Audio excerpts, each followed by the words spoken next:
did it. Did we do it, guys? Did we do it? There's a blinking light. We're I see exactly on time. 17 minutes late. Wizards Exactly are never when we meant to late. be. Yes. I'm never late, nor are we early. We arrive exactly when we mean to.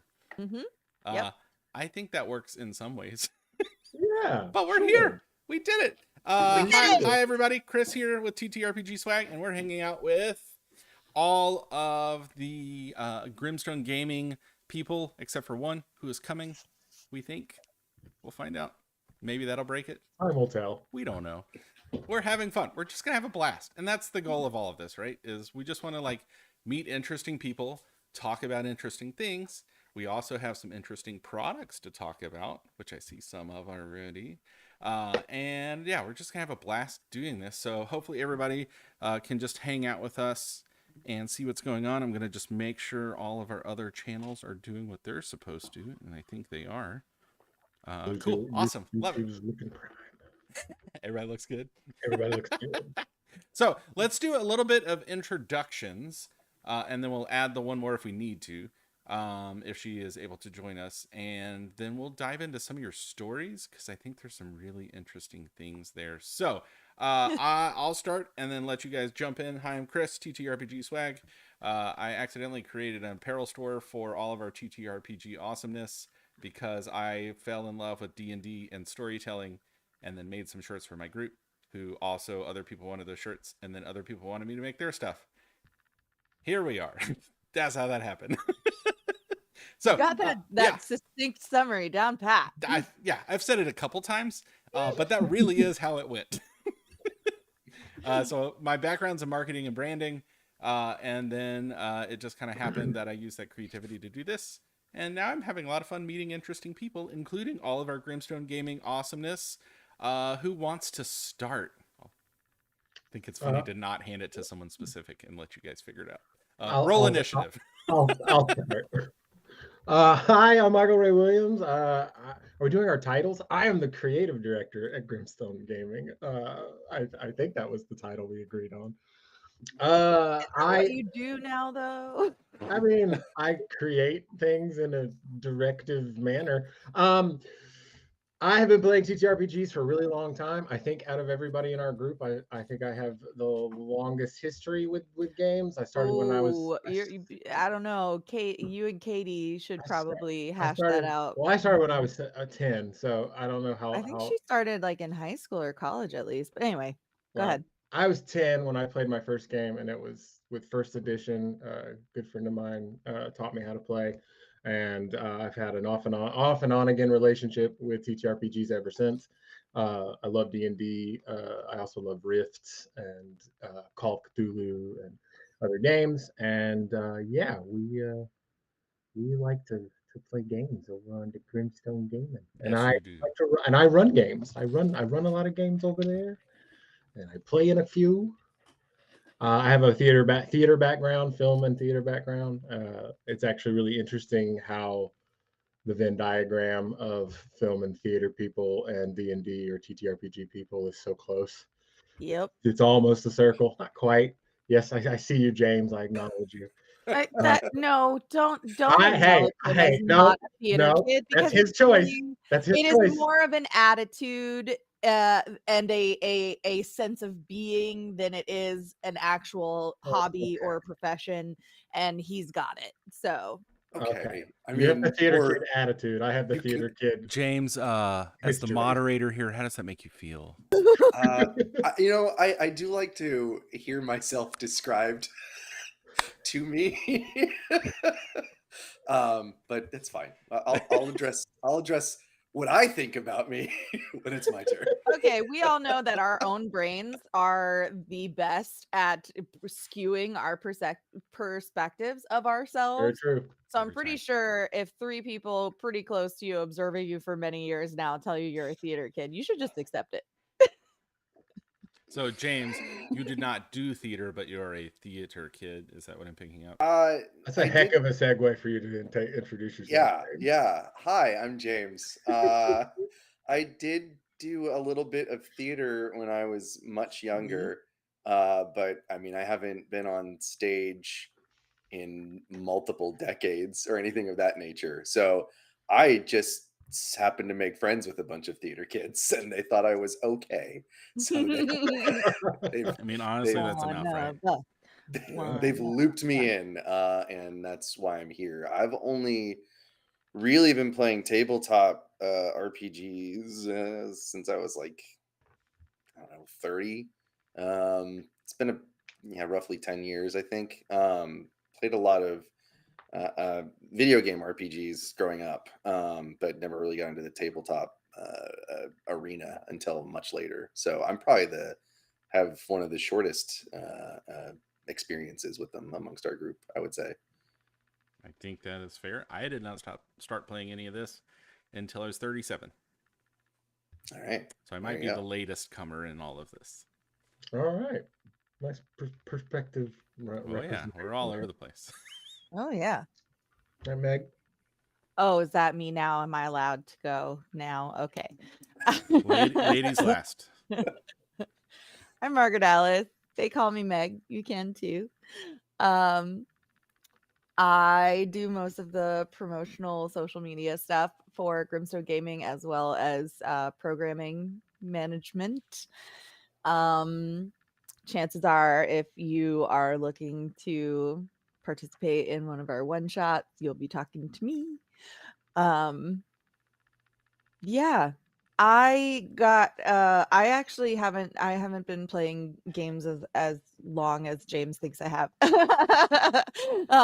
I didn't really get into it. I probably should have. But I was an arts kid. I did do theater and dance growing up, and that pretty much took all of my focus. I did that through school. My degree is actually in dance performance and choreography. Yes.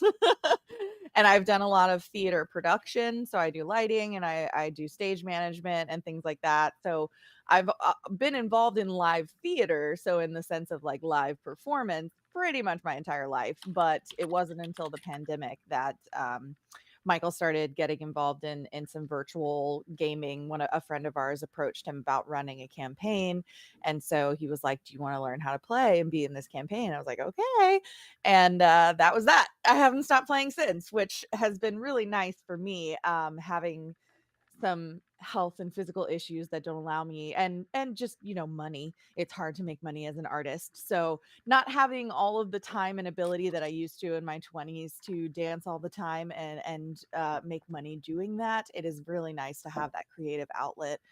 Even if I can't get studio space, even if I can't get a show produced, I can always hop on a game, or either in person or in online, and improvise with my friends. And so it's been a really nice connection. Like Michael was talking about, there's lots of overlap in anybody who does improvised performance or live performance, I think. So that's way off topic.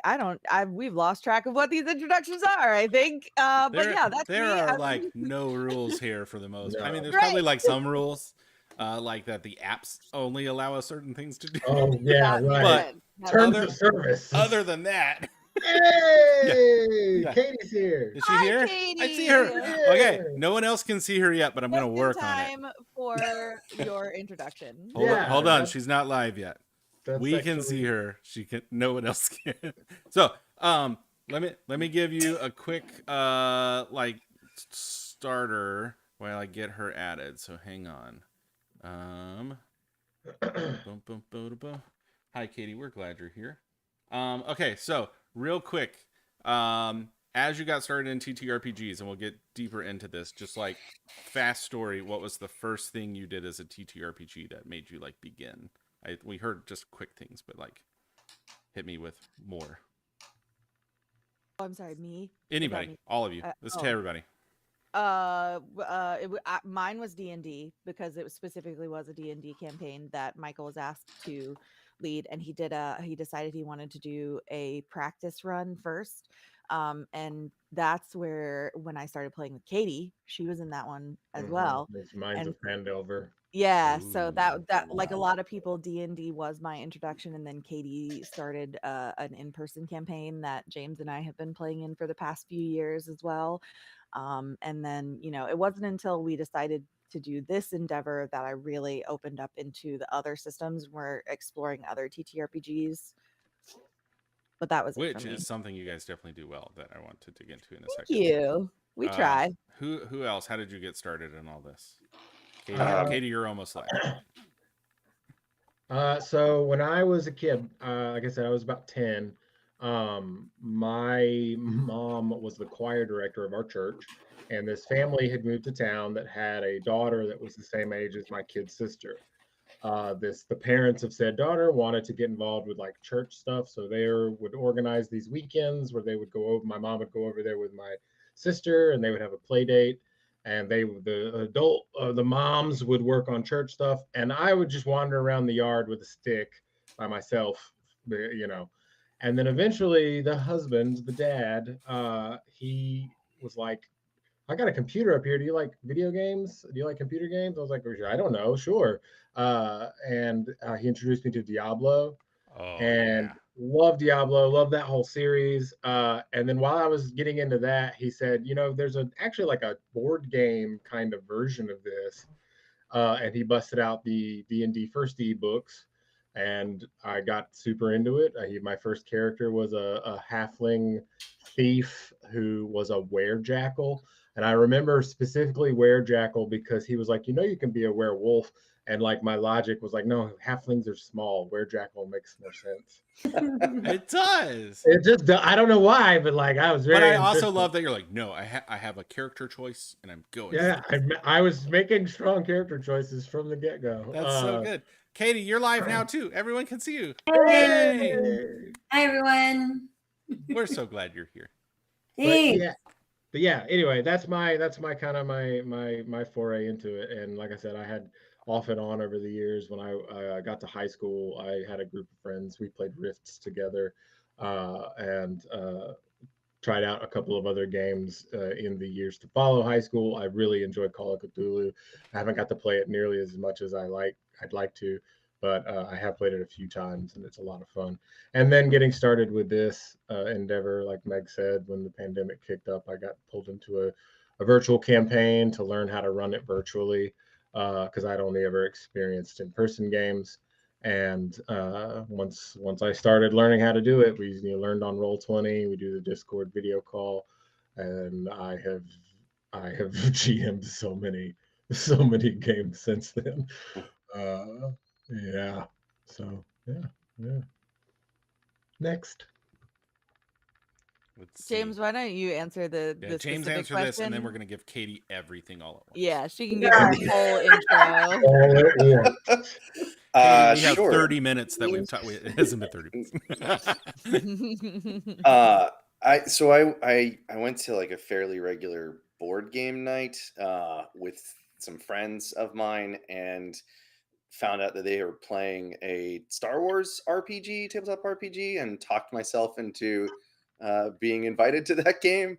And my first character was some sort of strange bird alien creature. It was made for me. It was a prefab. I didn't get to like choose anything. It was fine. But then we did after we played that for a little bit, we switched to playing Dungeons and Dragons and did Minds of Phandelver. My first D&D character was a bard, and perhaps to Meg's point from earlier, he was an actor, bard. So Although you just admitted you invited yourself to that game, which is I did. a good thing to do. I talked. I mean, I don't even need to have heard Meg's point earlier to know exactly what point it was. Nailed it. So I conversation a lot if you can't tell. Mostly been playing Dungeons and Dragons since then. When was that? When was that? Yeah. Like 10 years ago. It was like 2014-ish, 2013-ish. It would be about 10 years ago. Yeah. I can't remember exactly when it was, which is, I mean, I'm just getting old. I'm the old man river of the group here. And how old are we? Are we like early? I'm 40. He just turned 40. Just turned 40. Then I'm the old man of the group. Well, okay, yes. Of the five of us, fine. Still- Michael's not 38. It's I know not. he's not far behind. I'm And I act like I'm 37. 50. So Look, when I was 38, I remembered things a lot better than I do now. I mean, The honestly, last 2 years have been hell, but I guess that's part of raising a child. Anyway, Woohoo. yeah, Katie, you're gonna love it. You're gonna love good it. Katie. news. It only took 4 years for me to go completely insane. Yeah, just been playing mostly Dungeons and Dragons. I've played a few other systems, Monster of the Week, Call of Cthulhu, playing Delta Green for the first time right now. And I've run a few campaigns. I got really quickly into running them just because I like doing lots of silly voices. And you get to do way more silly voices than just one if you're running the campaign. So That's not a theater kid thing to say either. I mean, there's lots of people that like to do silly voices that aren't in theater, but that's okay. But again, I stress, theater kid is not merely doing theater. All right. It is a Way of- persona. it's a way of life. It is. If you feel the need to stick me with an appellation, fine. Oh, we do. I think they're trying to figure out how to include you, and this is the only way they've understood how to do this. Yeah, we're making you one of Yeah. us. Of all of what I'm hearing, We're severely stunted. guys, unless he's a time of theater how kid, he is long- not in. So we gotta figure out how to make him a theater kid. We just pretend he is. It's fine. Okay. He has also already offered to come to fill in for roles for things. He's like, oh yeah, we just work it out and I'll come and I'll take the lead part. I'm He like, is okay. so That was a close to joke. convincing himself to audition for something. I have Mhm. real Time. theater. I have no time. Yeah. I mean, that is very. See, that's all it is though. It's not that you wouldn't audition, it's just that you have no time. No, I probably still wouldn't audition because Sure. I'm afraid of failure. I mean, that's true, but that's not Valid. a non-theater kid thing. That's just a Okay. Yeah, it's fair. I don't even know. Anyway, we can let it go and James, move we're gonna on. give Fine. you space away from the spotlight for a second to point Please. to Katie and aim everything at her. Wait, Kate, she's gone. She left everyone. Her stealth rolls are usually stupid. I'm a Sure. rogue right now, and it's so fun to run stealth and my DM be like, nobody knows where you You're just invisible. You are invisible. are. Katie, first of all, tell us who you are and what we should know about you. And then also the other question they were answering is first time you played a TTRPG. God, that's a very big question to throw at me. Yeah, who are Hi, you? Katie. Just Who are you? It's really Jeez, where just do I therapy is all we're start? doing here. Define yourself in 30 seconds or less. God. My name is Katie, and I would really like this job because Where do you see yourself in 5 years? seriously, okay. Yeah, I'm Katie. Who am I? I am a human, like the rest of these guys. I live in North Carolina. I really like to be outside, but I also like to be inside and play games. Are you sure you're a human? That's like the least human thing to say now that I think about it. And I'm actually super suspicious now. I like inside and outside. Is that the right answer? Did I do it? Teach me of your human ways. This is like all with Elon launching all those robots. It's like, did we do the drink thing? Did we? My favorite is all the conspiracy theories around it already of like, it's just somebody with a remote controller. Like, there's humans in there. And I'm like, There's guys, just a person laying in the floorboard. Well, okay. To clarify, we often joke that I'm the real life ranger of the group because I actually go out. Well, not that you guys don't go outside. I actually touch grass, guys. I have a plant right here. I don't bring the outdoors inside because then I kill it. I'd rather just go outside where it's just all killing each other. True. And I do catch the spiders and put them back outside because they don't need to be in here. He actually also does work outside. Yes, I He, work like, outside. teaches That's people about nature and science. stuff. Outdoors, eating things that Actual grow in ranger. the woods, Mhm. all that She's stuff. Big on gorp. yeah, so that's I guess one of my other. I'm a woman of many passions. It is both a I think a strength and my fatal flaw. I just like too many things. This is a you're Um, doing great in this interview, by the way. Thank you. Do I have the job yet? Not yet, because we have a lot of other good candidates we need to talk to. But you're up there. We will Great, get. thank you. You will be I one of the ones appreciate we that. actually reply to. Oh, Oh, wonderful. I good. do appreciate that. That's the worst standard when you're interview. ghosted I after an hate interview. that. I Far too cared. But yeah, so I like stories. I've always liked I've been a reader since 3, basically. Same. I've always liked reading. I've always liked telling stories. I used to tell stories to my little brother to help him fall asleep at night. Like he'd give me 2 words and I would just make up a story for him based on the whatever 2 words he gave me. So I started practicing early at my storytelling. Um, You should see her backstories now. I always go a little bit crazy with my It's just a backstories. one shot. It's just. It does not matter. She's got a full life bio. Is this double spaced? Why? Yeah. Why are there like action prompts? I like to between- write as well. Yeah, so I used to do I guess kind of transitioning into the second question that everyone else answered.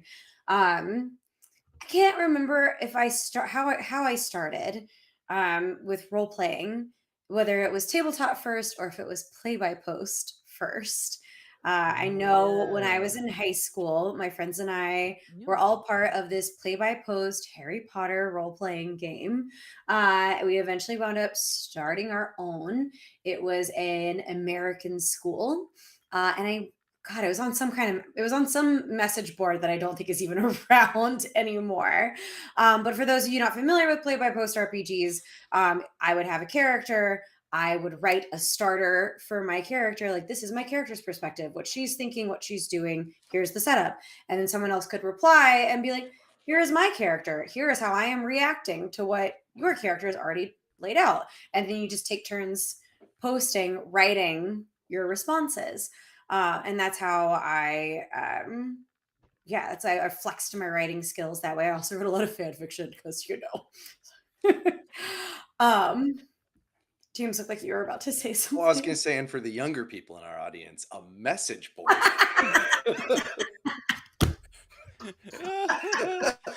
We used to I have to feel wait sick. to log on to the internet for our parents to hang up on a phone call. Yeah. Let Oh, me please tell don't you bring about that up. Usenet. It's James screamed wants at to us. harp on the It's sound screamed at us. effect that I didn't get in our game again. Oh yeah, that's right. The dial-up modem sound effect.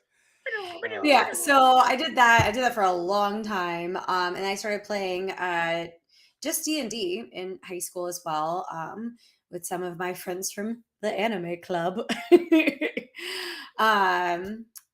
Yeah, so I played D&D that way, and then in college I didn't get another chance to play until I was in college, and it just kind of kept going from there. Just always like on the lookout for, oh, hey, you play D&D, I play D&D too. I'd like to do that again, please. So play by post is probably the most consistent thing that I did for a long time. And then once I got older and busier, eventually I don't think I started really playing D&D again or playing tabletop again until probably Michael's game. Mhm. The Minds of That Fandelver sounds thing. like I have no idea what we played back in high school. So, it might have been a homebrew, it might have been a package. I knew nothing back then. And also, just to add some more context to that, I met Michael doing theater. I met Katie doing theater. Yeah. I met James through Katie. There you go. But still, we're just So pointing it out we just that have the to full three of circle us back to are very are you well a theater here established. or not is really the only thing Mhm. we're here to talk about. That's really. We're not even live streaming. No. We're just here to talk about it. This is all. This It's is just an, an it's an intervention. intervention. We're getting to the bottom of this one way or the other. If I was really good or had someone else helping, I would have a graphic that would pop up real quick. I don't have that. All right, well, I want to talk about sports now. So. I mean, we can. What do you want to talk about? No, I'm kidding. I'll I'm make kidding. shit up. See, so this is one of the parts of like am I an imposter in the space? Because like we all kind of like feel like, do we fit or not fit? It's like the constant human condition of when you're with groups. So like I said, I didn't start playing TTRPGs until 37, which was like 4 years ago. So immediately I'm like, I know not enough of the lore. I sort of know mechanics because I've watched live plays, kind of, but I like telling stories, like Katie, like you were saying. Just stories have always been my thing. But I grew up playing sports, and so like all of those things, I'm like, I'm just here. There's space for all the things. We contain multitude. I think that's what's fun, right? It's Sure, like yeah. all the things. Yeah. That you're Well, like, and ooh, even I am a makeup of many things and not the one theater kid thing. Because I well, was not and a when theater you kid. dig a little bit further, there are still improvisational skills that cross over all of those. So like you look, I particularly, speaking of sports, I actually really like wrestling because it is contact improvisation. That is a It's total method of camp. dance It's total where camp. you partner with someone and you are like, you don't know what's happening ahead of time necessarily. In wrestling, of course, they get some scripting prompts. This They know what person they. has to win. Yes, that's what I get it, but not all of them. It's not like a choreographed fight. They are still No, improvising in the like moment. I would say about 95% of those are choreographed ahead of time. The, They the, really do plan the, out. the Like, Okay, well, main the anyway, main it's moves still like, and beats are choreographed, yeah. well, but I not know all. the end of the story, they still get some room to improvise, but still, And if it's all someone it's like a accidentally breaks physical and something, it's a live performance. You have to like anything that you are doing live, you have to be able to react in the moment, whether it's reacting to what your opposing team is doing and changing up your plan. You've run the same plays a million times in practice, but they don't go the same when you are live in front of people and like opposing another team. And I think there's an element of that stream that connects all of those things, whether it's performing in the arts or in sports, or in role-playing games.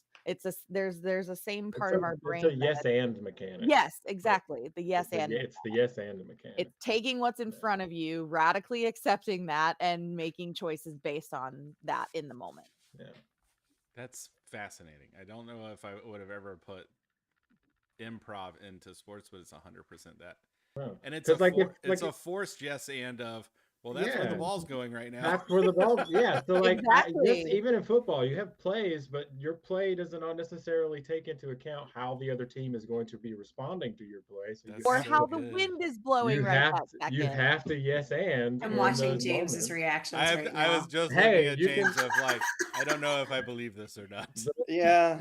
But when was the last time that you played a sport, James? Have you paid attention to how your body reacts and how you might throw differently when you're in the middle of a game with different chemicals pumping through your body than during a practice, for example?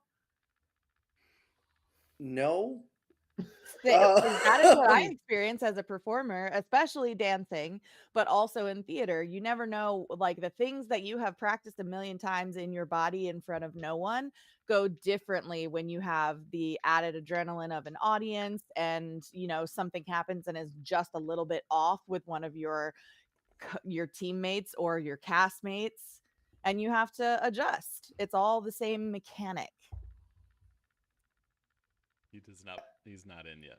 I'm not sold. I hear what you're saying. I'm not saying that you're completely wrong, but I'm not sold on It's 'cause I'm that right. theory. Oh my god. I Blessed. in sports you generally want to, in my experience, practice with the same intensity and uh, um, you want to approach a practice the same way you would a game. And I mean, I think that goes with As you do a performing. rehearsal, Absolutely, you yeah. But approach it just like a show, you but it you is different.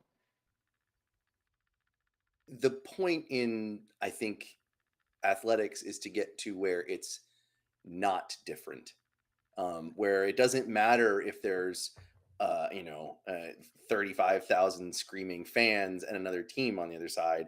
It's that you want to execute exactly the same as you would be if you were just going against the air, right? Like Yes, that which is is the also idea. the point of a performance. You want to be Sure. able to do the show no matter how many people are there. However, the actual stimulation is different and it does create different chemical reactions in the body. And so you have to train yourself to be able to counteract those in order to get as close to the same as possible. Somebody's going to trip and you Okay, have to be able Meg, to I'm gonna roll need with you to that. roll persuasion here because it's not. Okay. It doesn't seem like it's. My whole point was it's just the yes and mechanic. You always Yeah, have to adapt. you always have You to take always the have Okay, other to roll people with in adapt. view advantage now. and make. But I Oh, don't well, think that was it's a nat 20, so I can't Oh my god. it is in fact a nat 20. Incredible. I'm not willing to go along with the idea that any form of reaction to stimuli is an improv mechanic, It right? is. Like That's That's life. essentially the premise she's laying out, though, right? That yeah, is it's like life. any and all relationship to mean, anything that is other is improv. It is Yeah. because your brain can't, no matter what you're doing, your brain is always going to react chemically the same way. If you think of an anxious conversation, your amygdala goes into overdrive and your fight or flight response kicks off. Whether okay, you have, hold on, let me finish. Whether you okay, have that anxiety inducing conversation or not, it's literally a biochemical response. The yes and mechanic is plays on that biochemical response of adapting to changes in the situation that you're approaching. I Which is think why it's role play is so good for therapy because it is practice for having those situations approach you in real life. And the more you are able to train yourself in those responses, the easier it is to successfully do that in real life as well. Also, this is a good time to point out that James is a lawyer, so he just really likes to argue and He's doesn't no, good. no, like no, to no, talk. no, Well, no, okay, so Wow, Meg. that's not all right, fair. now we're getting personal here. Okay, I so don't everyone like to pause. argue. I like to James. get paid to argue. James, you have the floor.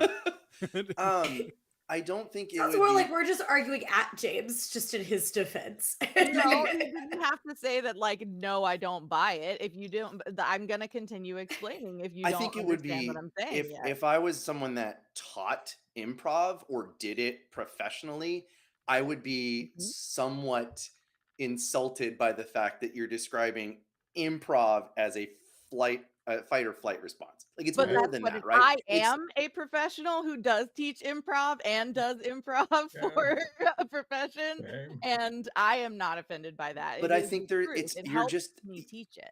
I think you're reducing it down just to a blunt reaction to stimuli, which I, it's I, more than that. I I'm would not. say So If it hold on, seems Under I don't think that is not the intention in my statement. I was just giving it the phrase. It's just the yes and response. yeah, Obviously, it's more complex than that. Obviously, there are role play skills that you can practice so that you are better built and better ready to adapt. The same can that's be the said. point. That's what practice in sports is supposed to be for as well. You run the same plays over and over again so that your bodies and your brains are most ready to adapt to those situations. I'm It just is saying a is there are skill. always going to be variables. So Mhm. we always have to have a yes and response. That's the so what I'm only point hearing I is was the trying to make. goal of this interview Good is job, Katie. continuing to be convincing James that he's actually a theater person. Once again, Back to you, it's Chris. all a ruse. The whole thing's a ruse. None of this is real. It was all an All intervention. right, I'm going to take that as transition time because this was not on my bingo card of what we would talk about, but I actually really find it fascinating. As a We're supposed to non-theater talk all kid, things TTRPG, athlete, and that's one of the things. 100%. And I've noticed the like, how do I riff off of each other in community? That comes very natural to me, even though I don't think I ever really did that in like I did theater once because you had to, because my school said everyone's in theater. Don't ever do that as a school because that doesn't go great. Yeah. I think they okay. wanted everyone to try stuff. So like one year it was everyone's in band. Don't do Oh, that. my Okay. middle school did something like that. Okay. That's an So approach. they gave me trombone because I had play- long hey, I That's what arms. I played. And it's a I cool was very instrument, but I did not have an ear for music at the time, and it was bad. So most of the time it was me just in middle school disassembling it. there was an offering of like an elective round table. so that the year before we chose which electives we wanted to take, we were able to sample a bunch. I think that's a much better approach to see what's a good fit. Don't not forcing a kid into a class for the entire year or the entire semester, but give them a little sample so they can see what they're drawn to. Especially in middle school. Don't do that. Right. That's bad. So all that to say, because this will be a really interesting transition, the next question I was going to talk about is how did you all as a group come together to become Grimstone Gaming? I'm hoping by the end of the interview we are still all one group. No, I'm just kidding. We've come too far. All right. Well, I'm gonna have to change some settings now. Yeah. So how did this come to be? Because that's how I met you guys. Mm-hmm. I have now participated in one of your one shots, which we're going to talk about. But what's the story? What's the origin story of Grimstone Gaming? I was playing virtually, like we said earlier, when the pandemic kicked up, and got involved with another group, and we had several games running. Meg came into one, and eventually I started running my own over there that Katie joined, and Katie had been playing with James and Meg in this other in-person campaign, and I hadn't joined that campaign, but it had happened in my house several times, and I overheard James You were playing. invited. I know I was invited. I had too much on my plate game wise. I can't play in multiple games, or I have to my ADHD brain just isn't having it anymore.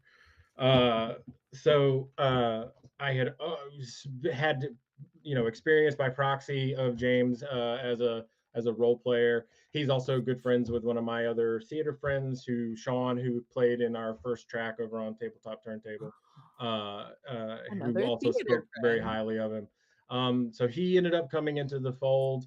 Our previous setup though kind of fell apart. Won't go into the unpleasant details, but it is what it is. That experience was unpleasant, and we kind of all came together afterward and decided that we wanted to make something pleasant out of it, and launch this inclusive sort of project. It really, we're not. I don't think we have any machinations of being like a company or uh, uh, we're not chasing after the coattails of Critical Role and Dimension 20 and that sort of things. We just want to tell fun stories and explore TTRPG systems and combine those two things. The previous situation was very constrictive in a lot of ways, and we just decided we didn't want to have that.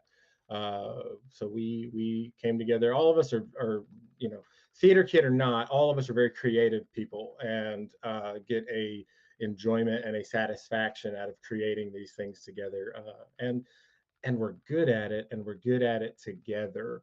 So it really, it's a testament. It's one of those. It's kind of a crazy thing. I have a friend at work that I talk with on the regular about this, and they watch our streams and are super into the chat and stuff. And we talk about this pretty regularly. But we started May is when we really kind of kicked Grimstone pretty going. Recent from what I can get. Yeah. I think it was May. We had our sit down brand launch. I think maybe the brand launch was in July. April? No. Oh yeah. No. We didn't start streaming yeah. until July. But we have been able to pull in some very cool people, and in our Discord. The TikTok is growing slowly but surely, getting good responses. It's just been a kind of a testament to I think our whole mission statement, of as how quickly we were able to sort of bounce back and keep doing what we want to do because we want to do it and we enjoy doing it. To piggyback off of that, I think the important impetus place was that we were all in a campaign that we were really devoted to, and we really enjoyed our characters, and we really enjoyed telling the story together. And yes, that one right there, Katie's got our characters on her shirt, which you can also get from our TTRPG Swag partner page if you like. featuring those super adorable peg doll designs that Scrambled Pegs did for us of our player characters. And when that story and that platform, the previous platform was done with that story, we decided we were not finished telling that story, and that was our first and foremost goal was, how do we want to continue that on our own? And then from there, it was, us discussing as well about, well, It these are some snowballed things really. that, since we have the ability and the know-how to do something, we have this idea of creating a community that is inclusive and diverse and is open to more collaboration, because we all realized that was something we really valued. Is we're heavy on the role play with TTRPGs, and we really like that the collaborative effort involved in creation with TTRPGs. And so we decided not just to revamp and relaunch that particular campaign, but to start something where we could make those connections and bring in other people and help other people realize that it's never too late to start playing. It's never too late to learn a new game. It doesn't have to be a big, scary, inaccessible thing. And like Michael said, those are the goals that we set out for, not necessarily like if you like our stuff and you are able and would like to contribute financially, there are ways to do that, but that's not our primary goal. And I think we are already successful in the sense that we have made a lot of new connections, even international connections. We've now made connections with Scented Realms out in California, who's making this amazing scent engine to increase your immersion experience. That's crazy. We've talked to dice makers in the Czech Republic and so many other countries. We have Zombie Road RPG. That's a brand new TTRPG that just ended their Game Found campaign, completely funded with all the stretch goals as well. And the game developer himself is going to be running a one shot from Hungary for us. Like, the things that we've been able to do without making any money have been so cool and so worth it. And to have like one of the other things that was really important to us was that community involvement. And so our Discord is pretty small as far as Discord communities go, but we've already been able to provide opportunities for people to play in games that they had not played in before, to run games that they had not run before, just because they never had the option. They didn't have a way to produce it, and we are able to provide that for our community. And that's really all we're here to do. So within all of that, first of all, I love how you guys like took a not helpful start and we're like, no, we're going to do this correctly. I think that's so easy to be like, well, crap. Guys, this sucks. And like, just everybody go their separate way. Part of it, I think, was also just stubbornness. Like I've been working on this world for so long. Like I love world building. Like I love writing too, and like it's just one of my. It's like therapy for me. And I had put and then in addition to that, these three, we just put too much into it to just let it go away. I love that though. And I think that's like a beautiful like redemption story within all of this. So within that, I haven't heard yet, where did the name Grimstone Gaming come from? So that's my contribution. Back when the pandemic, that's it. That's all you did. That's all I did. I drew this too. It's true. So back and when that's it, nothing else. That's it, nothing else. No world building. Oh, and the mustache. That's also. Are we really doing? What is it? The jerk? Are we doing the thing now? And this thermos. That is one of his favorite. That's the best comedy ever made. So 100%. Really hates these cans. Get away from these cans. Oh, I love him so much. So back when the stay-at-home orders were in high gear, I am a man of many hobbies. I like lots of artistic endeavors, and as a kid, I collected gemstones and minerals with my grandfather. We used to go sluicing and panning, And when he passed away, I inherited his collection and added that to mine. So I have just an ungodly amount of rocks. Can And confirm. yeah, and so when the pandemic kicked up, I was like, I want to do something. I think I want to do something with these rocks. So I started just learning lapidary work, just make polishing, cutting and polishing gemstones. Made a few pieces. We're going to start an Etsy shop, and was met with some, a little bit of success. Sold some custom stuff, and Grimstone was just the name that came out of it. Like I like skulls. I'm wearing I I like skulls and bones and spooky shit. My boss at work, we were talking briefly before the call about some of this crazy stuff that's been coming in at work. We got a whole ass anatomical skeleton, like a medical skeleton at work, and my department head gave it to me because like he knows how much I like bones and skulls and stuff. This He is also yours gave now. me yeah, he also gave me like a really nice skull too, which I actually has become my hat rack whenever I come home from work. Like I just put the hat on the skull. That's It's so great. fun.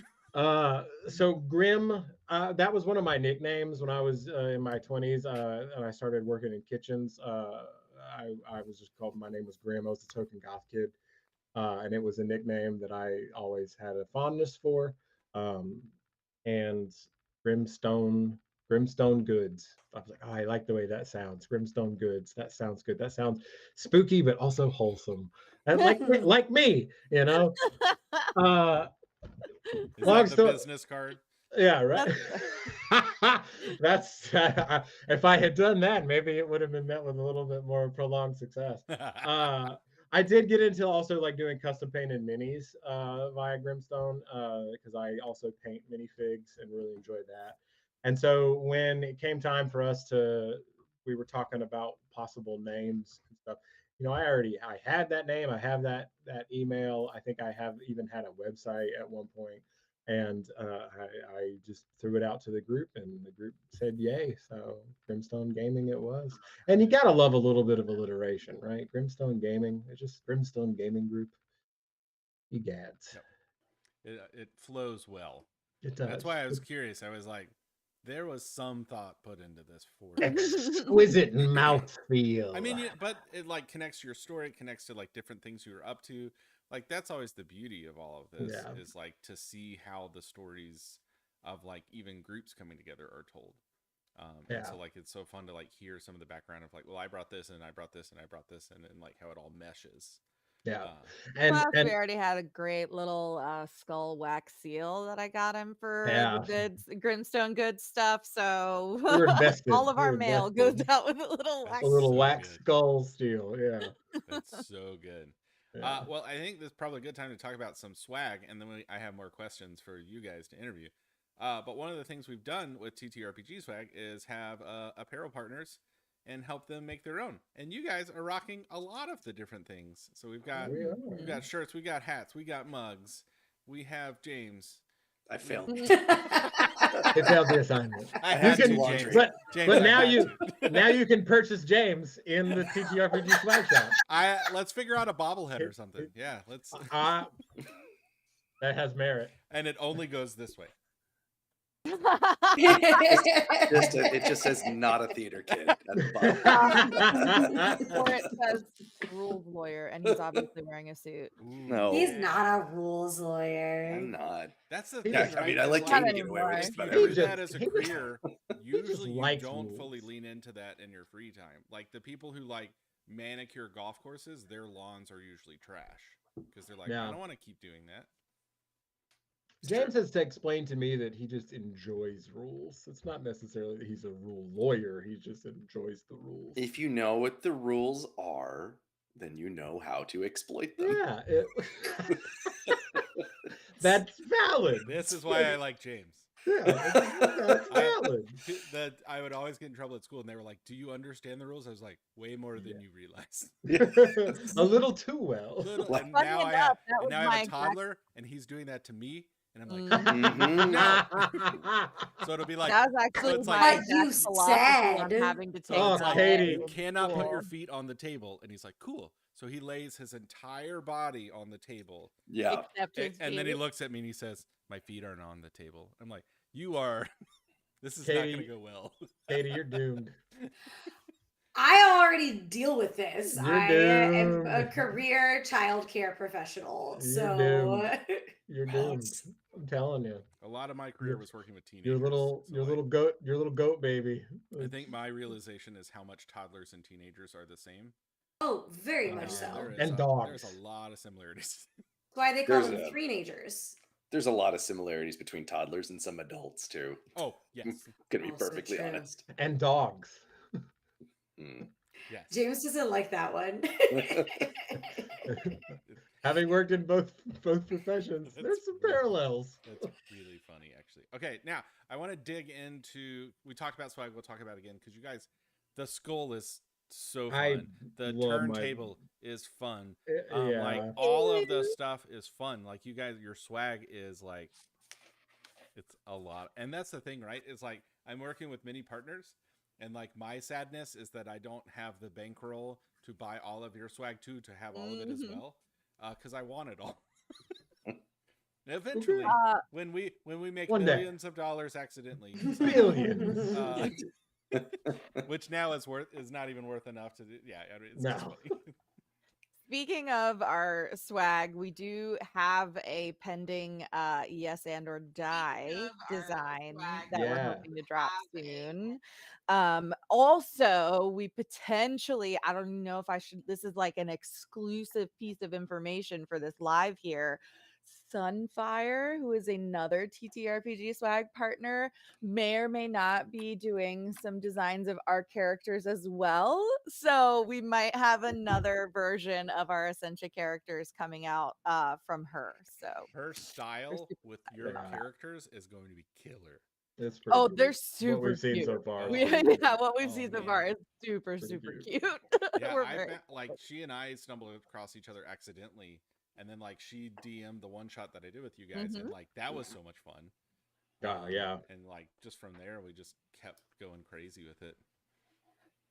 So I'm still thrown off by James's accent versus the accent that I didn't even get into that. He That's was actually one of my in the one shot. It was such a strong accent, and then he like the one shot ended, and he was like, "Hey guys, yeah, that was great." And I was like, That's my real voice. one of my favorite things about playing particularly one shots with James, because he like goes whole ham. Like there was one we did for my birthday, and he was basically Randy Savage the whole time. Like the whole, That was pretty good. like Yeah. I remember checking in multiple times, being like, "Man, is your throat okay?"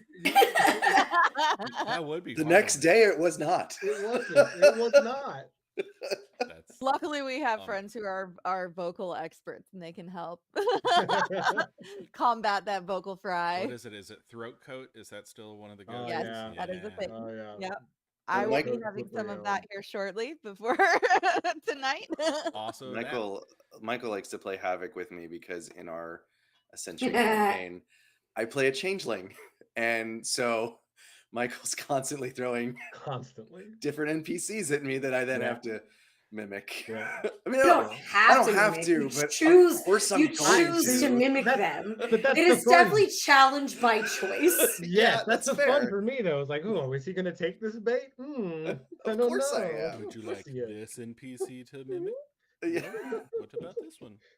You want the heavy German accent or the French? Jawohl. One of the other things I thought we should talk about, because I don't know if everybody knows about it, is all of the things you guys are doing. Like you're just kind of like playing it up, like, hey, we play games together. No, there are so many things happening. Where's your So I fire? want you to just kind of like share a little bit of that, because we have the one shots, we have the campaign, we have level up stuff, we have all of these things. Like Yeah. maybe each of you can speak to one of them. Yeah. Just kind of curious, like tell us what you're up to as a group. Where can we start? Okay. I can start. I'm wearing the tabletop turntable shirt today, so I guess I'll start with that one. Every other Tuesday, we live stream a show called Tabletop Turntable, where we rotate through various tracks of TTRPG systems and players and game masters. James ran our first one for us, where we played the quiet year to establish a world, and then we played a mini D&D campaign in the world that we made set 200 years later. So that was the first track. Yeah, it was very cool. It was such a great time. It was so fun. It's probably going to be the longest track because we were just getting started, and that gave us time to get everything else going without having to worry about more programming on Tabletop Turntable. But all of those episodes are available on YouTube, and I highly recommend checking them out because it was such a fun campaign. It really was. We are now in our second track, and this upcoming Tuesday, the 15th, that's what day it would be. Yes.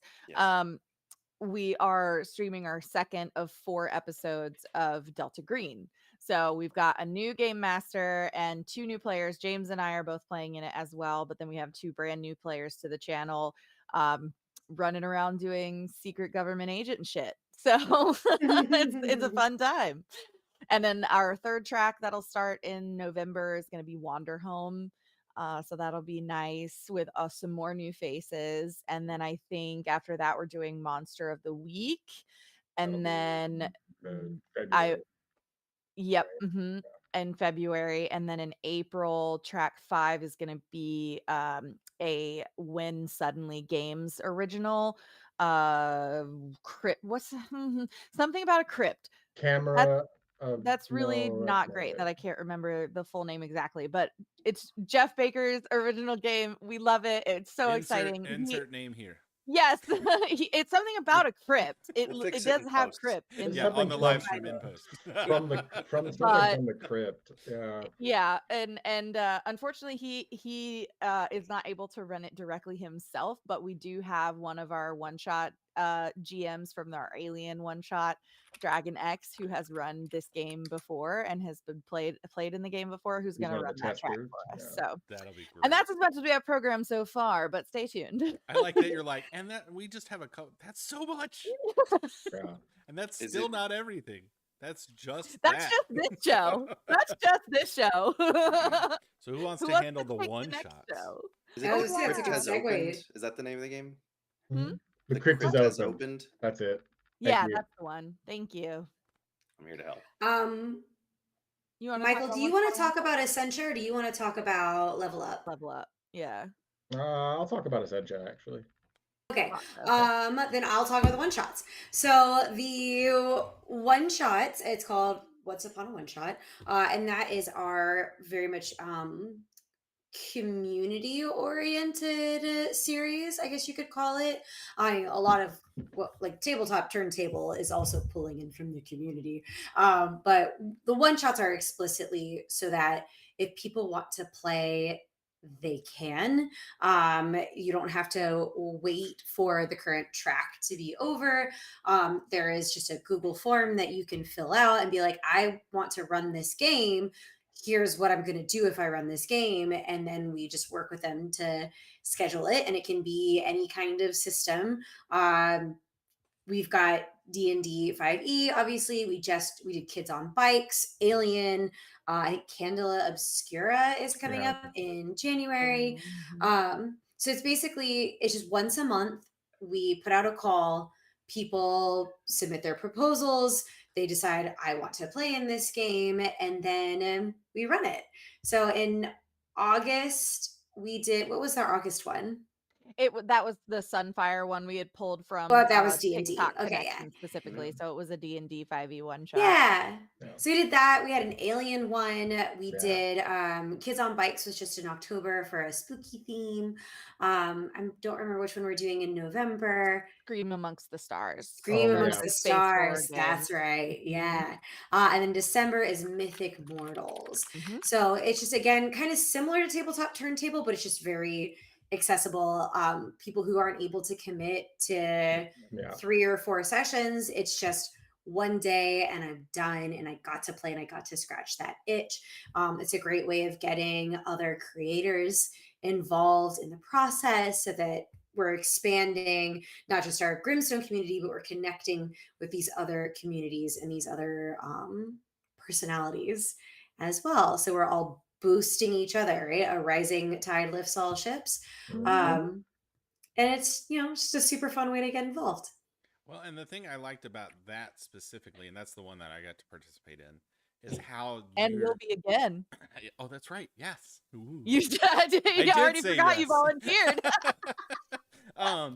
Is how you're intentionally pulling other people, like DMs, TTRPG game systems, players. The whole point of it is like, just try some stuff with us. Mm-hmm.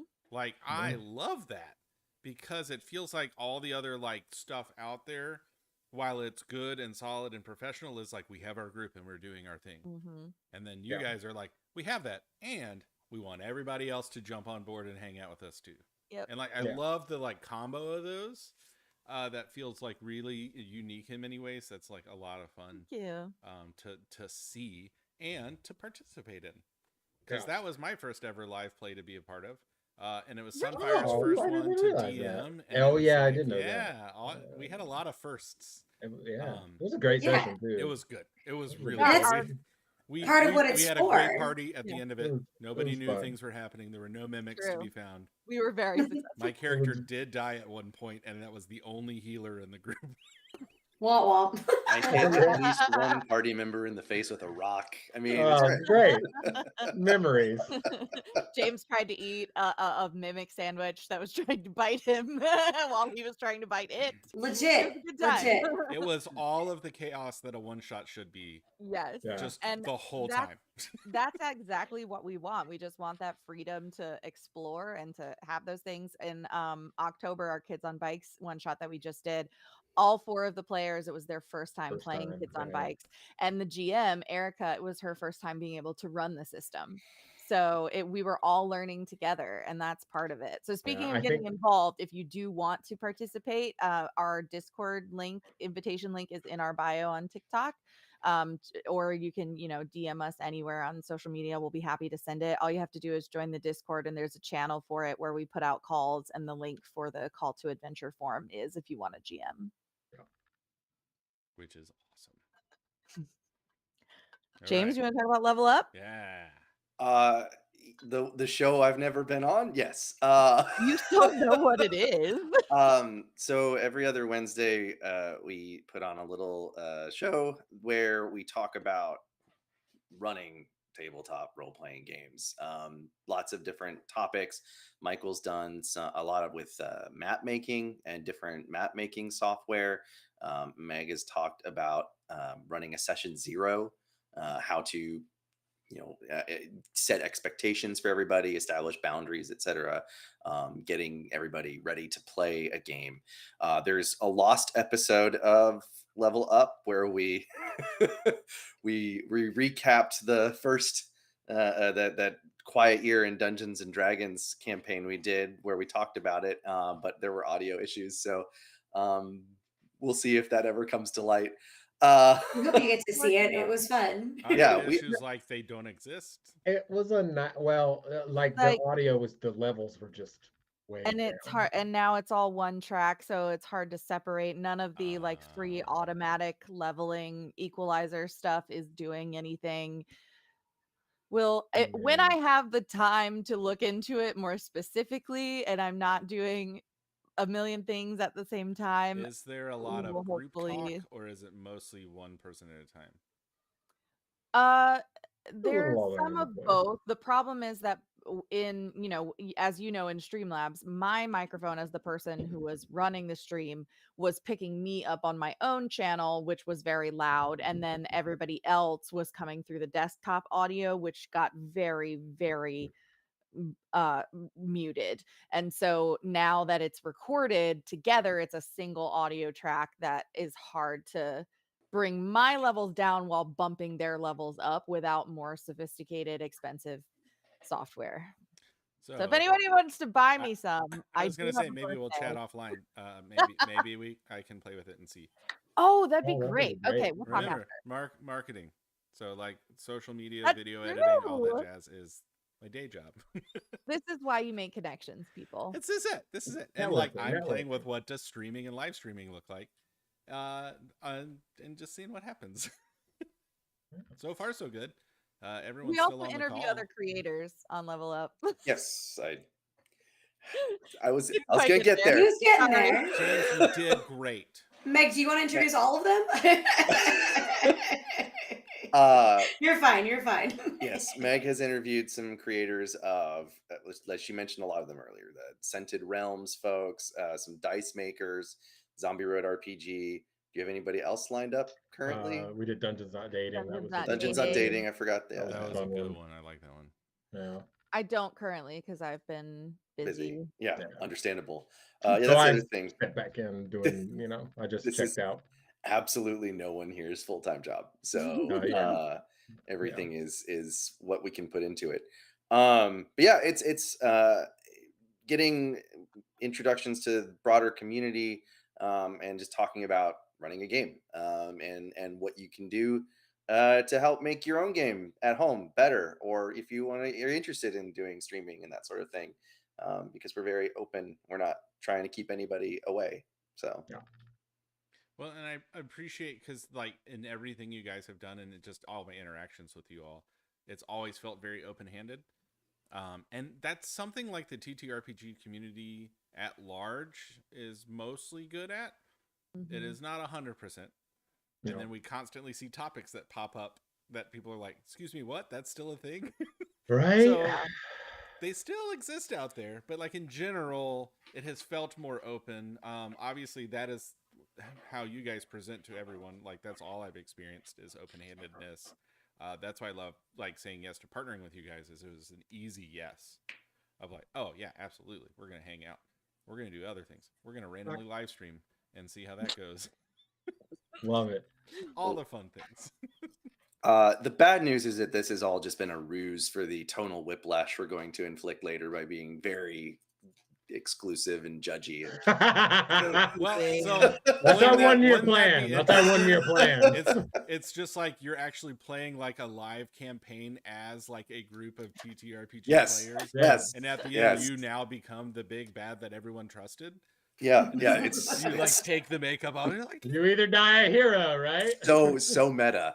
Okay, but if that actually sounds really fun, and if we did it, it would be super my God. enjoyable for everyone still because like we would make it fun. so like I mean, you could do something like that That'd be where super like fun. everyone who's live streaming with you now becomes the players and you're the big bads and they have to and defeat us. kinda that man. There's merit there. I don't know. There's something. We'll have to work on it. Yeah. I'm not into inviting people to defeat me. I'm just gonna. Well, I'm undefeatable. So. Wow. Well, and so Michael, did you want to talk about Essentia real quick? Gauntlet drops. Yeah, Essentia is our flagship long form campaign, the Resurrected campaign that we were previously all involved with. It's my homebrew world that I have been building for several years now, and that these lovely people have taken up characters in and helped me to add a lot of cool context and flesh out. And the story tree I was working on it this morning is out of control. I'm actually getting a little bit overwhelmed by it, and I think I need to rethink how I'm putting it together because it's just so big now. Yeah, and we're doing something a little bit different with that, and that we don't have a set schedule for it. It's kind of we record that one as often as we can. Again, none of our day jobs. Schedules are hard. That's actually one of the things that I joke about when people tell me they want to learn how to play D&D. That the hardest thing about D&D isn't the mechanics, it's scheduling. And that remains true with streaming as well. But we record that as regularly as we can. And what we do is we do a live recording so that you can be in the YouTube and chat with us and kind of see the raw recording. And then we take those recordings, they don't go on the channel, and we're going to be editing them into a produced series with music and some sound and things like that. Yeah, and it's definitely a passion project. I think everybody that what has kept me going with it too is that these three are also very passionate about it, and like Katie said, the rising tide lifts all ships, and that's very much what that game has been an example of. Um, I honestly, I am so stoked. I'm actually getting really frustrated because I just want to sit and play for like 5 hours and just do a bunch of stuff. There's so much stuff that has just been cooking around in my brain. And cool. I've been detailing out the Pantheon, and I have the Pantheon all worked out, and how the planes work and how they intersect. I'm working with a buddy of mine to come up with our own. Where dogs? What? That's yours. Oh, geez. Whoa.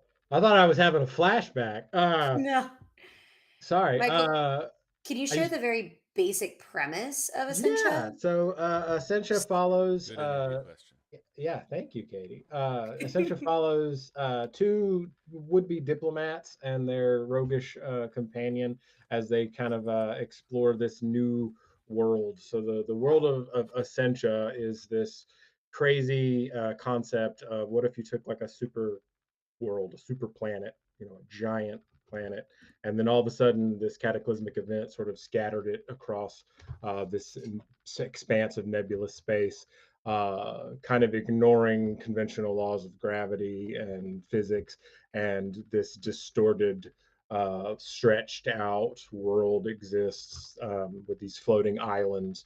It's governed by 9 moons that create this crazy tide that will disappear almost entirely. The oceans just recede, and this Arcan tide, this tide of magic energy comes in. And in the midst of one particular island chain where all of these characters lived during a unprecedented eclipse, a supercontinent just appeared in the midst of these islands, destroying one of the other islands with it.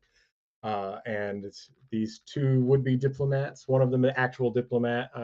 Kay, I'm not sure Dimitra would consider herself a diplomat. Uh, they get charged with this mission for various personal reasons. That if you want to get into those, you're going to have to come watch. But they get sent over there to do some exploring, to form some diplomatic ties because there are peoples there, and Vigo, our changeling, ends up joining the band, one of Katie's character's friends, Demetra's friends. And yeah, the campaign really, a lot of my themes in it deal with big concepts of expanding, growing energy and magic, and how everything is sort of interconnected. I'm also playing around with the concept of liminal space, and that's how I've used the theory of liminal space to determine how the universe is actually structured. Instead of your typical like parallel planes, everything sort of exists in this sort of crystalline liminal little structure. And it's just weird, and honestly, it's a playground for me to be weird. I homebrew like almost everything now. Like I don't think I use any source book monsters. I have homebrewed 4 player races for the world, several like species, excuse me, player species, several. It's 2024. It's 2024. Yes, it's old habits. Like I said, I've been playing since first edition. It's hard. No, Michael's gonna get canceled. I know. We knew it was coming. Look at the mustache. I mean, yeah, a lot of the themes pertaining to the characters and their arc have to deal with like identity and belonging and connecting, and there's an overall sense in the world of there's lots of bigger things happening that can overshadow some of those more perceivable sort of interpersonal connections. Yeah, it's super fun. I'm just want to play so bad. I want to play so bad. But now we can see when you were like, the world building mapping is getting it's out of hand. Interesting. Yeah. I will share. You said how many moons are interacting with the tide? 9. You did this. I did this. No one else did this to you. You did this. I know. We can smell our own, James. That's what it's like to be on the other end of that comment. When we're done here, I will share screen and show you the map. I'm curious. I want to see it now. I'm curious. It's insane. That'll be crazy. Okay. For time's sake, I do have a couple of quick questions and some like lightning round questions. Sweet. And we're gonna see what happens because I don't want to take you guys too long. I know that we like had set up stuff, but like we're at Listen, hour I'm and having 15 of actual streaming. Yeah, I'm no having a doubt. blast. So, Cool. Hey, me I'm too. not in- This is I'm like not in that's any the hurry. goal, right? Is like Yeah. all of this is an excuse to pretend like we were working, Yeah. and just hang out with people. I have to go chaperone high schoolers at a dance later tonight, so this is Yeah. way better. Way better. You're having Barf. adult time right Yeah. now. Yeah. And we're putting off working on, this is the room that's going to be the nursery. So the longer I'm in here, the more we're putting off actually working on it. So I do technically need to get going soon-ish, but it's also okay. And we'll So, completely respect that. Like I Thank said, I just you. have a few other things that I was Yeah. curious No, to like absolutely. poke at and We have also fun have with. some upcoming series that we did this I want to know all of that. And the nursery thing, like you're gonna work really hard to get it done, and then you're like not gonna use it for a bit. Oh, I know, for like 4 but months. as soon as you afterwards, need it so. when it's ready, it is so great because you could just be I'd rather like, have "No, it it's done now than before the baby comes. So Yes. 100% that. Okay, so question I want to ask on stream, and I don't know if I actually know the answer, but I know we have swag that says Slug Chugger. Yes. What is Slug Chugger, and why is it on a baby onesie? Well, the baby onesie is your fault. It's Katie. James, All you right, wanna so explain much sugar? that came from our first. It was from the D&D campaign we did on Tabletop Turntable, where one of our characters, played by our friend Sam, ordered a beverage, and in terms of trying to devise something, I came up with a drink that was a viscous gray liquid and just called it sludge. And I asked her if she drank the sludge, and she said, "Yeah, Yeah. absolutely, just threw it right down." So Chug she was. it. She's also playing a halfling, so Yes. Yeah. very small, downed the whole thing, and then won an epic game of darts. Yeah. Yes. So she was the sludge chugger. Sludge chugger. Yeah. That was She suggested that perhaps her opponent should have some next time, and it would make him better at darts. That is, I love that, like a completely improv drink that you're like, I don't know, it's like gray. And then And because then it I'm became a an thing. because I'm an insane person, I whipped up the anthropomorphic sludge glass Yes, you as did. quickly as I could, and there you go. And now you can get it on apparel. Yes. Yeah. Yeah, and then I thought it was really funny to put it on a onesie. and you're not wrong. It's very funny. I mean, now I mean, it's what like it babies makes sense do, on right? several They chug contexts. slug. Yeah, it's funny. They chug Like, sludge. it does. It's funny. I mean, it makes sense. Like just makes I sense. never in the process said, I don't know if this is a good idea. I just said yes, and then now am finally Which we love you backtracking for. to ask what in the world is happening. How many months later, which is really funny. Okay, lightning fire round. You can answer. You don't all have to answer, but you can. And we'll keep it succinct answers. And if that is possible, I don't know if we've actually done that yet. That's cool. It's a challenge, guys. It's It a is. challenge. Let's go. I'm not going to do a clock because that I can actually do one. I'm not going to do it. All right. Do you prefer to DM or be a player? Play, DM. Play. Okay. That makes sense. which is funny because that's our campaign right there. Yeah, you guys nailed it. Yeah. Otherwise, we're going to really have to work through some stuff. Yeah. Be like, well, it sounds like Katie really wants this and Michael doesn't. So after the ninth moon was introduced, he's out. That would be really funny to like make it as complicated as possible. Be like, guys, I don't want to do this anymore. Yeah. Oh no, I got too creative. I think I'm done. Someone else take it from me. I don't know what I'm doing.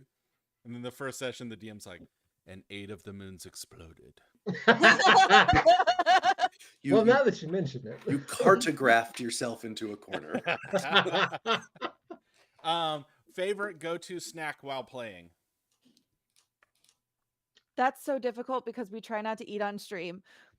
my favorite go-to snack when I'm playing, and it's usually when I was playing in an in-person game, was pork rinds. I like I eat chips. whatever's been brought to the D&D session when we play in person. Depends James's on beer. it depends on the beverage that I'm having while I'm playing. That's fair. If I've got a glass of red wine, then please give me some sliced cheese. If I've got a beer, something salty, but also Go. maybe a sweet snack in there. I don't know. I like peanut butter pretzel, peanut butter, the little nuggets. Those are that real go with good. the Those peanut are real butter. good. Yeah. Those are There's a good. little bit of sweet, little bit of salty, and enough protein to keep Yeah. you going. So Katie, when we had our kid, we like had a snack cart.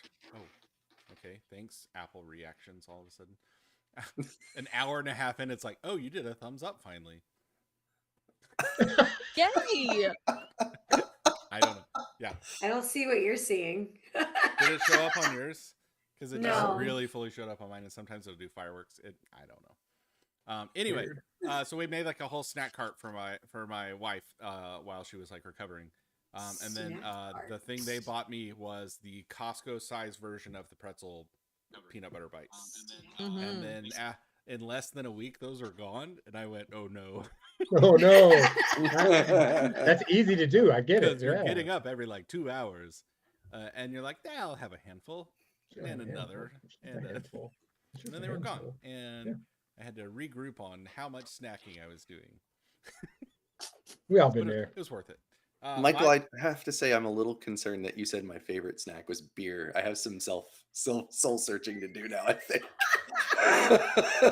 Like I said, we've been maintaining this whole time. This is all a ruse. It's But then really you an steered it to intervention. red wine, which felt way classier. Right. We did. Yeah. We did. That's fair. Uh, As long as you're not drinking a whole bottle at once, yes. I don't know. Plus, That like I Or said, a bag. we try not Yeah. to eat on stream because We- it can yeah. mess with audio and get kind of gross. So we don't do that when we live stream. And Michael generally only plays virtually with James. So while I have seen him snacking during games, Michael only. Oh, sees that's him the only drinking see you beer. drinking. Yeah. We're really into mouth sounds. we really are. So I will confess I do often eat and stream because I need to eat and I'll be over here. Yeah. When No. you see me disappear off screen, that's when I'm shoving food in my mouth. That's so funny I because don't perish. I disappear off screen too, but I'm doing something else. also Terms fair. of And- service. Terms of service. yeah, we're not gonna say what it is, and we're gonna let No, everybody we're just not. decide what they think it is, You could. and that's fine. It could be a lot of things. So much for lightning round. Right, we have failed. This was literally We pick a did snack. really good on the first round, Chris, and then you went for a long. It's like that place in South America where it's just Response. lightning I told a storms story. constantly. You Yes. did. Okay. Favorite spell to cast. So no matter whatever, if you could pick a character and have like this spell, you're like, I'm golden. Like Prestidigitation. Nathair's mischief. Yeah. That one's so fun. I don't know. I feel like I don't play enough magic casters to have a single favorite. I like messing with all of them. But You recently like a playing tangle. yes, that's what I was gonna say. Odessa, my ranger, Oh, and makes spiky really- growth. yes, Oh. makes really good use of spiky growth and entangle quite a bit. But I did really also enjoy Newt the druid treant that I played for tabletop turntable track 1 also had infestation, yeah, and that that's was my a really second fun favorite. one. That's good. Because that can get creative too. I like the Well, ones yeah. that Right. it's the same spell, but you can use it 100 ways, like prestidigitation. Like Yeah. prestidigitation. You can do all Great. sorts It's a of good weird one. stuff, which I think we did some of that in our one shot. Yeah. Where we kept trying to distract the crowd so we could deal with the mimics, Yes. and we just kept doing weird stuff. Mhm. Like look Fairy over fire is here. another one that I've seen used a lot of creative ways. Yeah, fairy fire's fun. I think my go-to, because I was a paladin in my first campaign, is Divine Smite. Nice. And the 2024 Hard to rules, argue. I have some chat. I need to talk to them about that. Yeah. Cannot counterspell Smite. What is this? Right. Don't understand. Anyway, that's a The whole rules are separate- merely suggestions. We're like guidelines. That's Yes, no, thank you. no, stop. Thank you, Katie. Rules are sacred. Shall be See? Rules enforced. shall be learned to be broken, right, James? That's right. Chaotic. No, Lawful. you don't break the rules. You just bend them in a way that benefits you. Or We you bend the make ones that 2024 work rules for by you. not using them. There is also that. And that works too. Yeah, I think our campaign that we're in, that it like all flipped. Half of them went to the new rule set and half of us didn't. Wow. And our like DM is like, I'm gonna have to look at your sheets. And that is why session zeros are a very good idea. But we were mid-campaign when the rules kicked in, and then Sure. Well, that's something to talk about still. That's like a mid-session, let's stop and have a new session zero. And we do. But it was funny because we pulled out some tricks on one episode, and he was like, wait a second. We forgot to talk about this. because we all did something, because we had just gotten to level 3, so we all got some cool stuff anyway. Yeah. And then some of us had just switched, and he was like, all right. Well, we're going to talk about this. I don't know that I could do that. So kudos to your GM. Oh, I mean, it's so much fun. We're having a blast. All right. Last lightning round question, which doesn't have to be as short because we've gone really short on all of these. We've been so good at that. But compared to some of our other answers, yes. That's fair. But there's no rules here. We're making this up. We started exactly on time. Sorry, and James. we'll end whenever we feel like it. Mm-hmm. What has been the best piece of advice you've ever gotten in regards to TTRPGs? Like playing, DMing, anything. Ooh. And obviously, I will preface it with you probably have hundreds. Yeah. Pick one. It's okay. I think the best for me was just to not necessarily take all of it so seriously. I think I put a lot of importance in it because it was such a crutch. Like I when during the pandemic, I just come off this week, just been involved with this big film the previous year, and I was doing less theater, and it became a very important creative outlet. And so I think I kind of imbued it with a little bit too much import. So, as time progressed and as I recognized that more, I had a chat with a friend of mine about it, and it was just, not remember, it's a game, not take it quite so seriously. Find the joy. If it's causing you this much distress, then it's probably something that you should think about. So not take it so seriously. It's good. I can go if nobody else has Do one. Well, mine, I think I have two pieces because one of them technically wasn't given to me specifically and related to TTRPGs, but again, that sort of same mechanic is that the psychological concept of radical acceptance. Because it applies in all the situations that you have to take what is in front of you, and it doesn't mean giving up on better or different solutions on the way that you wish things were. It just means recognizing the way things are now and making choices based on what is in front of you in the short term. And I think that both helps really in in life. It was a therapist telling me to do this in my real life, but I think it applies as well to TTRPGs. Is that when things are coming at you so rapid fire, you have one idea of how things, especially when you're GMing. This is the way I think the game is going to go. This is the way I want the game to go, and then never goes not that happening. way.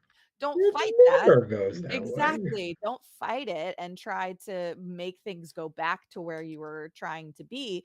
Go radically accept where things are headed and and from there. And then the other piece of it was very similar to Michael in not taking things seriously. Fail forward. Yeah. Fail forward. It is really you hear people all the time say that there is no winning in D&D, and that's true. It's really, all TTRPGs, whether there is an objective to achieve or not, it's about the collaborative storytelling. It's about the creation of the story itself, and sometimes failure is more interesting to the story than success. Plus dice. We're all at the mercy of mechanics. Honestly, Yeah. plus dice. Yeah. So new channel. It just needs to be you have people on and they just show dice. If you did that and combined it with like an ASMR of dice rolls, that's viral. I mean, one of us do that. One of us do that. It as your gift. You guys aren't doing much anyway, so like use that. I've always, and this is like on my list, so maybe in a one shot I'll do it. But doing an ASMR, I think would be really funny. I agree. I almost did it in the other one shot. And I was like, I'm just getting, I don't want to like go that weird yet. You need a bird sounds like soundboard. Yeah, I just need all the like equipment. All the bird sounds. And then like, and at any point I'm like,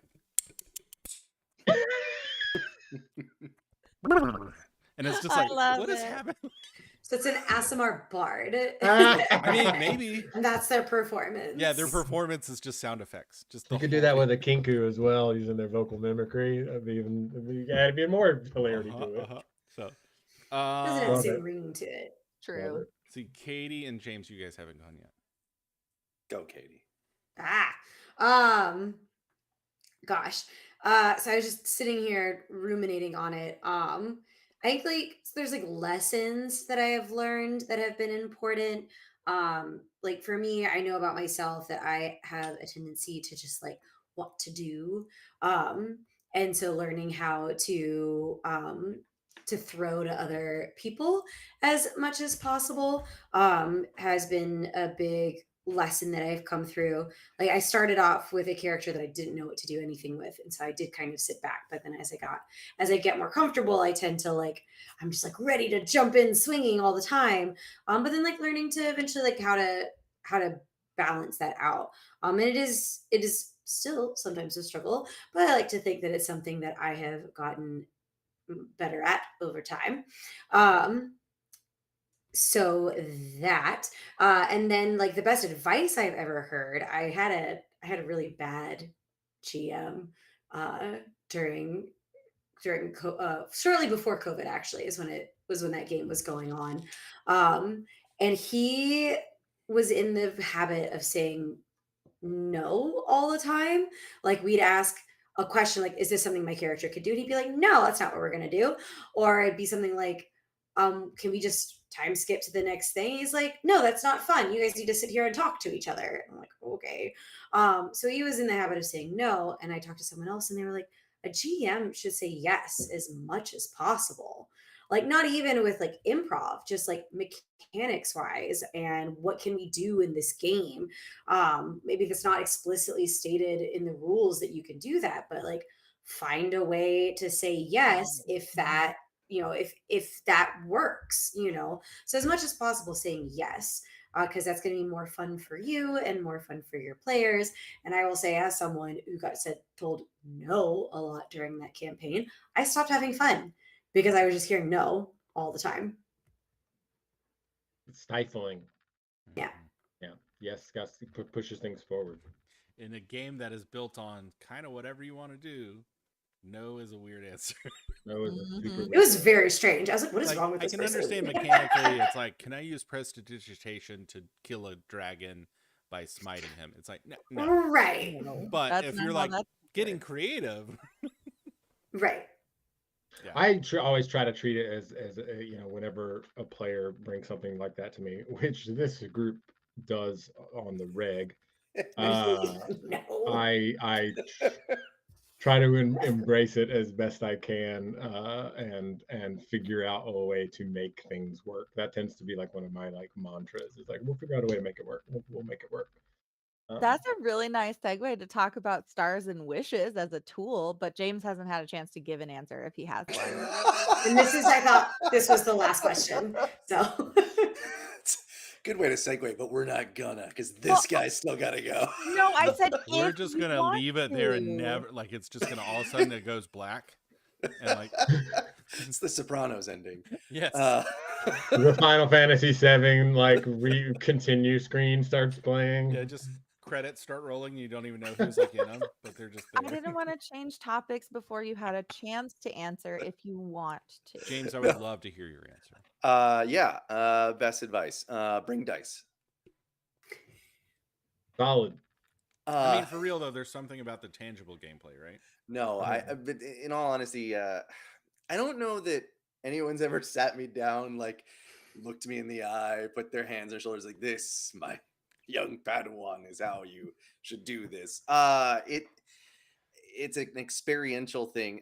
The fun is in the failure. The fun in tabletop games is when you don't succeed in stuff and your expectations get or and you have to then scramble to figure out how you're going to do what you're going to do. If you're successful at what you're trying to do every single time, it gets so boring. It's so boring so fast. If there's no stakes, if there's no sense of urgency or danger in what you're doing, then it's, and because you're just like, well, I'm gonna stomp all over whatever the DM throws at me, um, then it's not fun. I mean, I guess some people might have fun with that, but I think it's more fun to have to figure things out, have to actually, in terms of combat, barely surviving is, I feel, more exhilarating and rewarding than stomping all over a monster. Is just one example. So There's a concept in that I've learned in my theater background that is the most interesting drama comes not when your character gets what they want, but when they focus on what bad thing will happen when they don't get what they want. And that's kind of, I think that applies. I think that the anything that creates those moments of conflict make it more interesting. Mm-hmm. Yeah, because if you just go back to like what is a good story, if the protagonist gets what they want, that's a real short and boring story. Mhm. Yeah. Conflict is the center of any. Even a Hallmark movie gives some Even sort a of Hallmark conflict. movie. Mhm. That's right. It's not good and it's very predictable, but they do at But least it's have it there. in there. It's there. Here's the first guy you think, and it's never him. It's gonna be the guy who's like working on the farm in the background. But Mhm. it's Christmas gonna tree take farm. Yeah. The small town business entrepreneur. He owns like a bakery or something. why does he own so many puffy vests? I don't understand. Every time it's just a color change. Like everything Yeah. else is the same. Yeah. He He went to the inherited store them. and just bought one in each color that day for Yeah. some reason. My They're on go-to sale. advice that I give everyone else is just start. Just Like, do I it. feel like I had hesitations, which is weird because I don't have a lot of hesitations in life. I just do things and see what happens, like an apparel company. That tracks. But for some reason, it felt like there were barriers. And the one for me was, I don't know if I understand the system or the lore enough. Mm. And I realized in talking to my friend who got me involved with their campaign that they were like, oh yeah, that doesn't matter at all because we'll help you. Yeah. And now we're playing in a new campaign that there is no lore outside of what we have decided while playing Right. and what the DM has presented. So that doesn't matter at all anymore. Like there's Nope. no gods. Humans don't exist right now and may not. Like we don't know what's going on. Nice. And now there's portals that have opened into classic fantasy game world, but we're in Atlanta. And so it's a weird That's fun. guys, it is so interesting. We don't live stream it, but I do record it so we can but it's really fascinating. Just the lore that we're making, because he sounds wants us fun. to like build with him, which is Nice. super fun. So Yeah. this has How many been amazing, and I want to give you guys space to, like, if you want to pitch anything, other stuff coming up, how do people find you? Like, we have your stuff on the graphic somewhere, depending on which one I'm looking at, where they can like at you. Yeah, for that one, Michael, it's right below you. But in the mobile one, you got to point up. So now give me a shot. Looking, there it is, right there. Nailed it. But in the mobile we're going real Brady Bunch here. Now give me a shot. Looking, there it is, right there. Nailed it. Center square. Center square. Yep. So this has just been phenomenal, and there's so much that you guys are up to that you're putting out that people can not only like experience but also be a part of. And that's the piece that I have absolutely loved, like being a part of, like what you're up to, but also doing the apparel, which once again, shout out to that. They have incredible apparel. Go buy it because it supports what they're up to. Everything that we partner with, we split profits with our partners, which allows everybody to win. And that's always the goal. You're like the cup is still It's one of so my favorites. good. Yeah, I know what love Michael it. was So doing, and I didn't want to good. draw attention to it. But I finally ordered one of those. It's on its way. Yay. I love that it's black on one side, but then it's white through the glass. Like that, when I in my stoned ass noticed that, I was just giddy with it. you just went, no. I legit, I shit you not. It happened during tabletop turntable too. Like I was like anyway. Love It's it, one of those. love I was like, because sometimes I'll like put the design on both sides, and like I saw a preview and I was like, I kind of like that it doesn't, and then I love that you were like in on that. Yeah. What? It's Yeah, so love good. it. Love It's it. like Okay. picking up a blank tile in Scrabble and you just keep turning it over looking for the letter. Yeah, kind of. Yeah. Or like when it's like only simple people will be tricked by this, and you flip it over and it says only simple people will be tricked, and you're like, Yeah. dang it. Yeah. So pitch, sell. What's Advertise. going on? What's the most immediate thing? So tabletop turntable on Tuesday. Yes, Tabletop Turntable is happening this upcoming Tuesday, October 15th at 7 p.m. Eastern. We will be back live for the second episode of Track 2, where we're playing Delta Green. Again, if you want to get involved in Once Upon a One Shot, head to our Discord. There is a Once Upon a One Shot channel where we put out the calls every month for players for the game, and we try to prioritize new players who haven't had a chance to play yet. So if you want to, all you have to do is volunteer, is tell us that you want to, and we'll take care of the rest. And then GMs, there is a link for a call to adventure form you can submit if you have ideas for a one shot. We'd love for you to run them for us. We also have a new series coming out called Founder Fun Shots, which is where we play what we want to, when we want to, because we want Because to. we want to. Is that the official tagline? Because I That love is it. the official tagline. Yes. So it's basically like we didn't want to take up space in the community series of Once Upon a One Shot with games that we wanted to run, but we also wanted to give that opportunity for ourselves, right? And we have a Yeah. channel, so why not? Yeah. So our first is going to be November 9th, Saturday, November 9th. The very first Founder Fun Shot is going to be that game of Zombie Road RPG that's being run for us by Mikkel Beksai, who is the head game developer for Zombie Road RPG and the head of Dragon Mount Press, which is the company producing it. And Jordan Brown, Dr. Op Out himself, is going to be playing with us. So we're very excited for that. He's going to be joining us live as well. And we're going to try our best to survive the zombie apocalypse. It's going to be a good time. And then And then on Wednesday, we have our live taping of Essentia, the next live taping. Yes, on On October the 16th, October 16th at 7. Yes, we will be arriving at the first Fae settlement in the world. Big stuff. Yay. Yeah, and then the next track starts November 26th. Is that correct? Tuesday, November 26th, track 3. That's Wander Home, which I will be leading the guide, as you will. Not really a GM, as that's much more collaborative. That game, the whole point of that game is to collaborate as the characters are taking a journey together and telling the story of this journey and the world that they're in.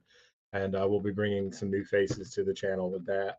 And then I'm going to be running the Founder Fun Shot in December. We're going to be playing Alien because I participated in the Once Upon a One Shot. It's my favorite movie. I had always wanted to play the game. Meg got me the source book for our anniversary this past year, and I have been just chomping at the bit to get into it. And having played it, I'm super into running it. And I think what I'd like to do eventually is actually run a campaign set and with that system. But yeah, that'll be sometime in December. We haven't got a date for that yet. We have a lot of really great ideas coming down the pipeline. We have a dad's game that's going to be coming up eventually. Oh where yeah. my dad is going to play, and Sean, who not only played in our first track of Tabletop Turntable, but is going to be running the Monster of the Week track and wrote our theme songs for Tabletop Turntable and for Once Upon a One Shot. Thank you so much, Sean. We love you. He and his dad, who taught him how to play, are also going to play. And James is going to run it for us. Do you want to tell us how you're incorporating your own fatherhood? I'm going to adapt a story that my 4-year-old daughter tells me into the little campaign, little one shot. I'm so excited. I have to actually get her to sit down long enough to sit and tell me a pretend story, but that's what we'll do. Make it work.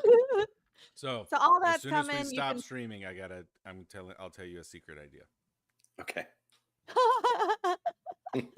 You can find us on TikTok at Grimstone Gaming, on Insta at Grimstone.gaming, as you can see, and Facebook Grimstone Gaming on there as well. Our YouTube channel is at Grimstone Gaming Group.